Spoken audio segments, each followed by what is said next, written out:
Lito, Chin Chukma. We want to welcome our viewers today in the United States and around the world to Indigenous Black Native Americans, yesterday, today, and forever. In this video, we want to talk about the history of Black Indigenous Native Americans. I know many of you saw the documentary Black Indians, and in that very good documentary, they talked about the experience of Black people who were enslaved, who were taken in or ran away to Native communities. You did have some of that happening during that time period in the past when slavery was in effect in the United States. However, there is a portion of the history that was not shared in that video, and that inspired me to produce this video. What was not discussed in that video is the fact that there were indigenous Black Native Americans here in the Americas prior to the European arrival and prior to the Black slave trade from Africa. All right? So without further ado, let's get into this story. I want you to take a look at the first drawing. It is a picture of indigenous natives from the area of Virginia in 1585, and it was depicted by the English. Take a look at the native on the left. You'll definitely see the wide nose, the four lips, and you can compare his features to the native on the right. Let's take a look further to document how widespread Black indigenous natives were and how they were mixed in with the other natives, all living together as one, in harmony, as one people. Let's take a look at a drawing of the natives that were discovered by explorers from Virginia to Florida in the year of 1671. Take a close look, particularly I would say more so at the natives in the Virginia area. You'll see the dark, rich skin. You'll see the afros. Then take a look within that community and take a look at the natives in Florida on that same drawing. And you will see natives of a lighter complexion with straight hair. You see a mixed look of natives all living together, right? All right, let's jump forward to the Spanish mission explorers and the natives that they documented. Okay, you can see these dark Black indigenous natives. This is what would later become the state of Florida, and this is in the early 1800s. You can take a look at the complexion, skin tones, and all of that. See that very clearly. Let's continue to move forward and look at the next drawing, still from the same era. You can see the beautiful dark skin. You can see the rockin' afros. You can see the feathers and all that, right? Okay, see, we're all living together, indigenous to the land. Take a look. This next picture is an actual photograph of a Black Sioux. The year is unknown of this photograph. See him rocking his two braids. See both Black and Native features. It's a mixture of Americanized and Native clothing. Okay. Let's take a look at our next picture. This is a Black Native from Kansas. The year of this picture is unknown. It's early 1900s. Let's take a look at this next picture. This is also the early 1900s. Okay. This is a Comanche Indian family. You can see the two mixed blood Black children. You can see in the middle of the Native woman on the left and the Native chief, Comanche chief on the right, a mixed blood Black female. And these are her children. Okay? So you can see the racial harmony, everyone living together. What happened is the question that caused the indigenous black natives to be separated from their families and tribal communities here in what would later become, or at that time, the United States. What happened? Well, what happened with the 5 civilized tribes of the Southeast, which would be the Choctaw, the Chickasaw, the Cherokee, the Creek, and the Seminole, was the Dawes Commission. The Dawes Commission was enacted in 1893 through 1914, and what this did, this brought pressure from the government for Native people to give up their communal property, their communal lands, if you will, and to adopt even further the American principle of individual land ownership. Now, for these 5 tribes in particular, in an attempt to adopt white custom and to preserve themselves in the sight of the government, they adopted the practice of slavery within their nations. Did all nations practice this against their black members? No. But these particular 5 tribes did at that particular time. All right?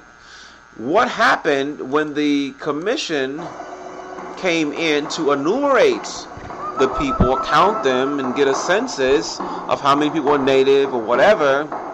They did a couple of things. One of the things was they forced or pressured people that were signing up, the natives that were signing up for the rolls, to only claim membership in one tribe. Many people were members of more than one tribe. Their mother may have been one tribe, father another, whatever, and they were forced to choose one tribe. That's one thing that happened. A second thing that happened was that their black members in their communities were not permitted, or their mixed blood blacks were not permitted to claim their Indian heritage. They had to take what was called status of freedmen, or that they were slave, even though they may have been a slave, but many of those freedmen were mixed blood Indians, black Native Americans. And by taking that status, or rather having it forced upon them, because the agent, by way of just a physical look, you were dark skinned, your hair wasn't straight, you're placed on freedman roll, so you're disenfranchised from your nation. Many of those black natives spoke only the language of their tribe. So many of them didn't even speak English, grew up, practicing custom tradition of their tribe or whatever, And we talked about another video about, how they were displaced, and, especially up in Oklahoma, they had to, create their own communities, so you had a lot of black towns spring up and all of this, all right? So what also happened is that after these community, tribal lands were broken up and dispersed into individual allotments, then came the great sale of Indian lands. Take a look at this picture right here. Indian land for sale. You had the great rush to the west. So you had all the people coming in from the east that wanted those lands, and the government was selling them. All right? The fallout for this, and before I say that, let me say this. What was really, really terrible also about this commission was that it created such a division, in our people, because you also not only had mixed blood blacks in those nations, in those 5 tribes that were affected by the Dawes Roll, but you also had mixed blood whites. So you had full blood natives, you had mixed blood white natives, and you had mixed blood black natives. However, the mixed blood white natives were allowed to stay, or if a white man was married to a native, he was allowed to stay, and his children were allowed to stay. But black slaves of those nations, or black mixed blood natives, or their children, they were not for the most part, permitted to stay. And they had to take the status as freedmen or non-Indians. Okay? So the fallout of that, moving forward, you have, a lot of frustration. I want you to think about how would it be if you were to hear that in your family there were natives and your grandmother was native and your, let's say for example, your great-grandfather or whatever, and you hear these stories, but you wonder what happened. Why weren't you told more? Why wasn't more information given? Why weren't you included, in tribal practices and things like that? Let me tell you, there was a lot going on. Being from myself, a black and native mixture, and having it close on both sides, I got to hear a lot of stories. And also, I have friends who, parents told them the same stories. Grandparents running away from their communities, running to the north, and how being, for some mixed blood black natives in the south, having to, try to pass for all black. I know people whose relatives, great parents, grandparents and great aunts and things like that, told them stories of don't tell people that you're Indian when you go to the store. It was very hard for Native people during this time. Native people like blacks had no rights. It may have been a little easy in some respects to be black, but it was very difficult to be a Native person. This also happened, for some white natives also, but the black natives really had a terrible experience, particularly if you were out in, just in general society. It was very difficult. So a lot of times what happened, people did not tell those stories. Language was not taught to children, was not spoken in the house, and that's why you have a lot of black natives whose family did not grow up on the res, who don't know their language. It wasn't passed to protect, the children. So now the frustration is we're in an era now of it being a beautiful and acceptable thing, for you to claim your native heritage, and then you don't have the tools or the information to really participate in your heritage. So that's why you have such a frustration, a lot of times within black Indian people. I want to show you some pictures of some contemporary black natives today. And then I want to talk about a little bit of some things that you can do to help remember, your heritage and where you came from. But before we go there, let's take a look at some of these pictures of some beautiful black natives. Take a look first at this beautiful black and native female. All right. Also, take a look at this very handsome young black native male. He's at a powwow. He's in his regalia. Okay. Here is a picture of a black Apache. The next picture is of a black Mohawk. And you may remember this gentleman from the movie Black Indians.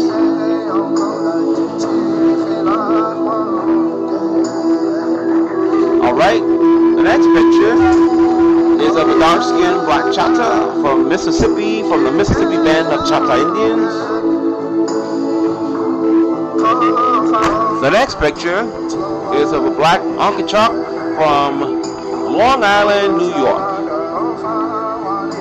Okay? I want to show you something next that's not real commonplace now. And these are mixed blood black natives living on a reservation. This will be the Lower Sioux Indian Reservation in Minnesota. Okay? So take a look closely at the pictures. You will see them participating on the basketball team and some classroom activities. and you see them there with other mixed blood white native children, this is more the exception in many cases than the rule, because many mixed blood black natives did not have the opportunity or the experience of growing up on the res to, continue to learn their native ancestry and culture. Okay, take a look at the basketball team. You can see a beautiful blending black and mixed blood natives right there. All right. So the question comes to mind: how is it, living in the city, growing up, for a lot of black natives, maybe just in black culture or what other communities that you may be mixed with that were, more contemporary, how do you remember your spirit? How do you reconnect? For some, the reality is that just may not happen in the way that you would like it. Some people, the family lines were so blurred and information so cryptic that specific information may not be made available. For some, you may try, I would say maybe some people may go the way of DNA. I don't know how advanced that is to tell a particular tribe or whatever, but what I want to offer to, the people out there, because not everyone is going to be fortunate enough to have, parents or grandparents from the res and stuff like that. I was fortunate enough, and I know others that were fortunate enough to have that experience or similar experience where they could get a lot of information, even if it, came to them later by discovering family members, But for a lot of black natives, again, that will not be the experience. What I want to offer to you is to go, and seek out information. One thing that you can do is, if you can find out from relatives, talking to your elders in your family, talk to everybody that you can in your family. Ask them what they remember about anything of Native history, where your people were from, as far back as the stories can be told. Go back and do research. Find out what Native communities were in that area. All that you can to research to find out more. And again, this may or may not yield specific information about your specific tribe or clan, because many of the tribes had different clans and things like that or whatever. But it may give you a general sense. But the thing about it, whether or not you ever get that specific information as to what tribe or which clan or whatever, that does not erase the blood. That does not erase the pride that you can have and hold in your heart as being a black native person. There are still different things that you can participate in to help enhance that. You can attend your local American Indian house or community center, and begin to just go and attend. And I would tell you a lot of ways. The best way to go in is to go in quiet, respectful, be there for a while. With Native people, I'm going to tell you, mostly we'll observe you for a long time, so if you don't get a lot of feedback initially, or a lot of people don't talk to you a lot initially, or a lot of people kind of stand off initially, in many instances we kind of like to observe people for a while before we begin to open up. And I'll tell you why that is. Because there are so many people that have come in to try to take advantage and exploit Native culture that people are just slow to be open to outsiders.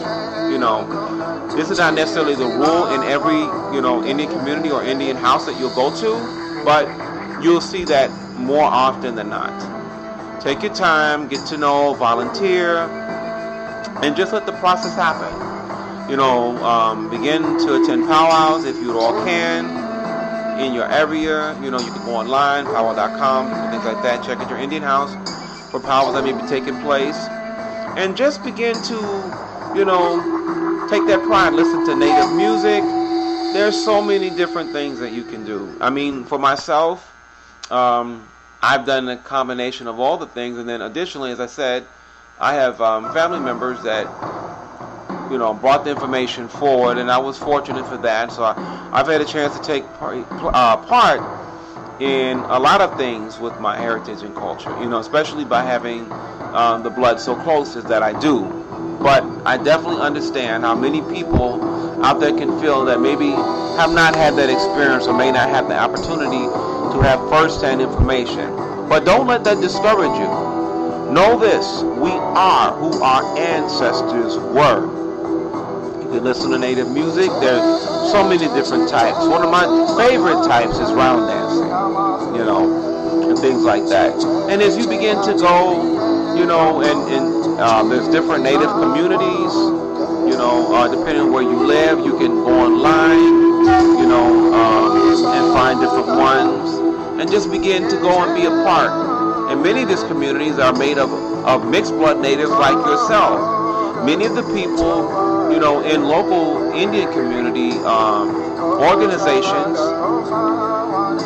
not all of them, have direct information, though they may be direct lineal descendants of different tribes. So you're not the only one. So don't feel isolated by that experience. Many people, will not have specific tribal information, but it does not have to take away your pride as a native person. One of the things that I do to enhance my spirit, outside of maybe real traditional, social things, is I like to go to the water with my hand drum and sing, powwowing and dancing and things like that, reading about our people. Our excellent book is 500 Nations, and just getting a hold of much information about native culture from valid sources as possible, and just absorbing yourself in that knowledge and information. It's such a blessing, and don't let anyone tell you just because you don't have specific information that you're not native. A lot of people from a lot of different communities may not have, full, complete information about who their great this was or whatever. However, if you know in your heart that is a part of your heritage, embrace that. Walk in that in a good way. So I wanted to just bring this information in this video to show how we were all here together, indigenous black natives in one community, how we got separated, as it pertains to the 5 tribes, and how that kind of practice, went around, Indian country. But there is a great coming together once again, and it's a beautiful thing. So I hope this information has been helpful, and that you will definitely begin to explore of your native heritage and your people, and finding out all that you can, and honoring it and cherishing it in a good way. And what I want to say for the future is that we have to pay that information forward. We have to continue to promote our heritage, to tell the stories. I remember the stories of my grandmother, telling me how her father, stole her off the reds, if you will, and saw this beautiful Indian girl with long hair riding her horse, and he came and took her away one day, and they got married. That's how they kind of did it. And I've heard a lot of people tell those stories before, which were true. Black man saw this young Indian girl that he liked, picked up and wifed her, just different things like that. But whatever stories that you have about your family, pay them for it. Pay those stories forward to your children, to your family, to communities. Because the thing is, if we stop talking about it, and even though you may think that, well, I don't hold that big of a piece, maybe because I don't know any of my language, or I don't know which clan. I know the tribe, but maybe I don't know the clan, or maybe I don't know the tribe or whatever. If we stop talking about native culture, even, you know, for mixed blood people that did not grow up in our tribal communities, we lose that much of the culture, and eventually people will stop talking about us, stop remembering, and we have to tell our own stories. You know, to get to the point where people say, well, where are the Native Americans? We're still here. We're still here in all of our many different looks and beautiful forms. All right? So, I'm going to close right now, but this video, the ancestors have been pressing me to produce this video for a while now, so I finally, you know, said yes on that, and here it is, all right? So, Chibin Salat Chiki, Doksha, okay, I hope.